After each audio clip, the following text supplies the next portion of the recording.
তদবির বাণিজ্য সহ বিভিন্ন দুর্নীতির অভিযোগে স্বাস্থ্য উপদেষ্টার সাবেক দুই ব্যক্তিগত কর্মকর্তা এবং এনসিপির সাবেক নেতা গাজী সালাউদ্দিন তানভীরকে জিজ্ঞাসাবাদ করেছে দুদক।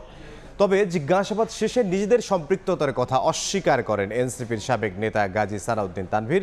এর আগে সকাল 10টায় দুদকের সেগুনবাগিচা কার্যালয়ে হাজির হন তারা।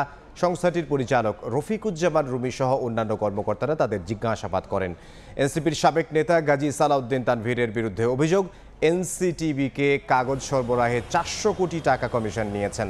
এছাড়া ডিসি নিয়োগে তদবির সহ নানা অভিযোগ আছে এনসিপির সাবেক এই নেতার বিরুদ্ধে। অন্যদিকে স্বাস্থ্য উপদেষ্টার সাবেক দুই ব্যক্তিগত কর্মকর্তা তুহিন ফারাবী ও ডক্টর মাহমুদুল হাসানের বিরুদ্ধে তদবির বাণিজ্য, টেন্ডার বাণিজ্য সহ নানা অনিয়মের মাধ্যমে শত কোটি টাকা সম্পদ অর্জনের অভিযোগ রয়েছে। যদি ডিসি নিয়োগের ক্ষেত্রে কারো এরকম ভূমিকা থাকে যে কেউ 64 জেলার ডিসি নিয়োগ করছে, মহাশক্তিশালী কাউকে হতে হবে। তো এটা আসলে যেটা সম্ভবপরতার একদমই বিপরীত একটা জিনিস। যারা বোঝে আর কি এই জিনিসগুলো, তারা হাসিয়ে জলের সংবাদ শুনে, যেটা আসলে সম্ভবই না।